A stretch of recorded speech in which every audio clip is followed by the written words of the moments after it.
राधे राधे। सटतिला एकादशी की आप सभी को ढेर सारी शुभकामनाएं। माघ माह के कृष्ण पक्ष में आने वाली इस एकादशी को सटतिला एकादशी कहा जाता है। इसमें तिल स्नान, तिल का उपटन, तिल का हवन, तिल का तर्पण, तिल का भोजन और तिलों का दान, ये 6 प्रयोग किए जाते हैं। इस व्रत में अवश्य करें। इनके प्रयोग के कारण यह सटतिला एकादशी कहलाती है। इस व्रत के करने से अनेक प्रकार के पाप नष्ट हो जाते हैं। सटतिला एकादशी का महत्व। एक समय दालव्य ऋषि ने पुलस्त्य ऋषि से पूछा कि हे महाराज, पृथ्वी लोक में मनुष्य ब्रह्म हत्या आदि महान पाप करते हैं। पराये धन की चोरी तथा दूसरे की उन्नति देखकर ईर्ष्या करते हैं। साथ ही अनेक प्रकार के व्यसनों में फंसे रहते हैं, फिर भी उनको नरक प्राप्त नहीं होता। इसका क्या कारण है? वे ना जाने कौन सा दान पुण्य करते हैं जिससे उनके पाप नष्ट हो जाते हैं। यह सब कृपा पूर्वक आप हमको बताएं।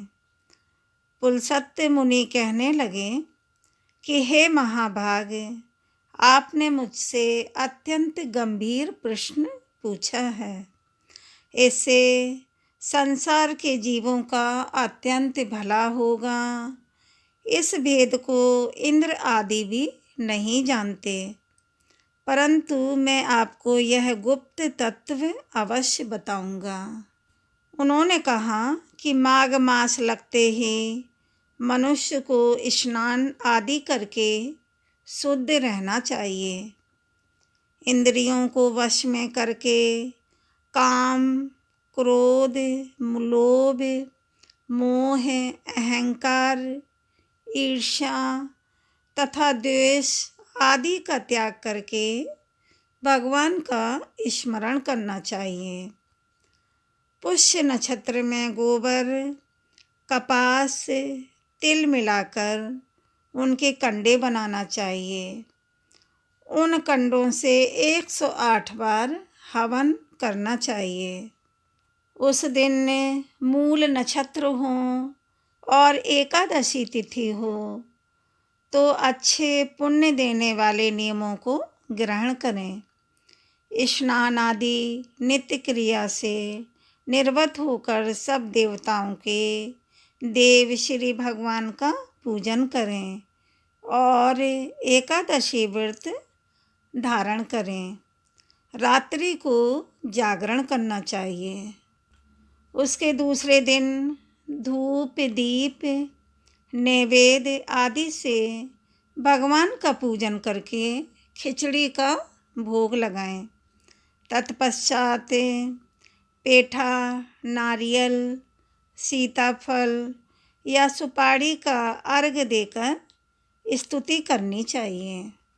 हे भगवान, आप दीनों को शरण देने वाले हैं। इस संसार सागर में फंसे हुओं का उद्धार करने वाले हैं। हे पुंडरीकाक्ष, हे विश्वभावन, हे सुब्रह्मण्य, हे पूर्वज, हे जगतपते, आप लक्ष्मी जी सहित इस तुच्छ अर्घ को ग्रहण करें। इसके पश्चात जल से भरा कुंभ यानी घड़ा ब्राह्मण को दान करें तथा ब्राह्मण को श्यामा गाय और तिल पात्र देना भी उत्तम है। तिल स्नान और भोजन दोनों ही श्रेष्ठ हैं। इस प्रकार जो मनुष्य जितने तिलों का दान करता है उतने ही 1000 वर्ष स्वर्ग में वास करता है। इतना कहकर पुलस्त्य ऋषि कहने लगे कि अब मैं तुमसे इस सटतिला एकादशी की कथा कहता हूँ। ध्यानपूर्वक आप लोग भी इस कथा को सुने। एक समय नारद जी ने भगवान श्री विष्णु जी से यही प्रश्न किया था जो भगवान ने सटतिला एकादशी का महात्म्य नारद जी से कहा, सो मैं तुमसे कहता हूँ। भगवान ने नारद जी से कहा कि हे नारद, मैं तुमसे सत्य घटना कहता हूँ, ध्यानपूर्वक सुनो। प्राचीन काल में मृत्युलोक में एक ब्राह्मणी रहती थी। वह सदैव व्रत किया करती थी। एक समय वह 1 मास तक व्रत करती रही। इससे उसका शरीर अत्यंत दुर्बल हो गया। यद्यपि वह अत्यंत बुद्धिमान थी, तथापि उसने कभी देवताओं या ब्राह्मणों के निर्मित अन्न या धन का दान नहीं किया था। इससे मैंने सोचा कि ब्राह्मणी ने व्रत आदि से अपना शरीर शुद्ध कर लिया है, अब इसे विष्णु लोक तो मिल ही जाएगा, परंतु इसने कभी अन्न का दान नहीं किया। इससे इसकी तृप्ति होना कठिन है। भगवान ने आगे कहा कि ऐसा सोचकर मैं भिखारी के वेश में मृत्युलोक में उस ब्राह्मणी के पास गया और उससे भिक्षा मांगी। वह ब्राह्मणी बोली, महाराज, किस लिए आए हो? मैंने कहा, मुझे भिक्षा चाहिए। इस पर उसने एक मिट्टी का ढेला मेरे भिक्षा पात्र में डाल दिया। मैं उसे लेकर स्वर्ग में लौट आया। कुछ समय बाद ब्राह्मणी भी शरीर त्याग कर स्वर्ग में आ गई। उस ब्राह्मणी को मिट्टी का दान करने से स्वर्ग में सुंदर महल मिला, परंतु उसने अपने घर को अन्न आदि सब सामग्रियों से शून्य पाया। घबराकर वह मेरे पास आई और कहने लगी कि भगवान, मैंने अनेक व्रत आदि से आपकी हमेशा पूजा की, परंतु फिर भी मेरा घर अन्न आदि सब वस्तुओं से शून्य है। इसका क्या कारण है प्रभु? इस पर मैंने कहा, पहले तुम अपने घर जाओ, देव स्त्रियां आएंगी तुम्हें देखने के लिए। पहले उनसे सटतिला एकादशी का पुण्य और विधि सुन लो, तब द्वार खोलना। मेरे ऐसे वचन सुनकर वह अपने घर गई।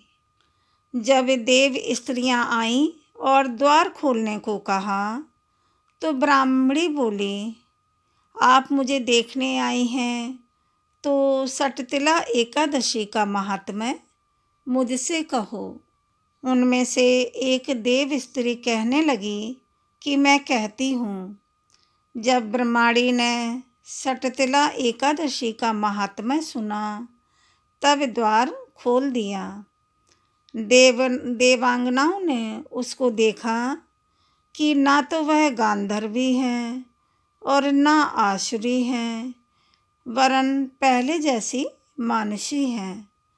उस ब्राह्मणी ने उनके कथनानुसार सटतिला एकादशी का व्रत किया।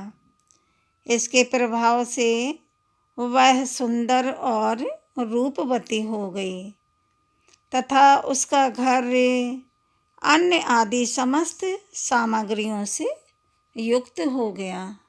अतः मनुष्यों को मूर्खता त्याग कर सटतिला एकादशी का व्रत और लोभ न करके तेल आदि का दान करना चाहिए।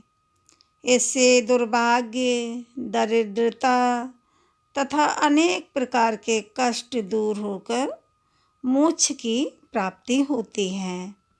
इस प्रकार सटतिला एकादशी व्रत की कथा समाप्त हुई। बोलो विष्णु भगवान लक्ष्मी माता की जय। कमेंट में आप लोग राधे राधे लिखें। वीडियो को लाइक शेयर सब्सक्राइब करें। राधे राधे। धन्यवाद।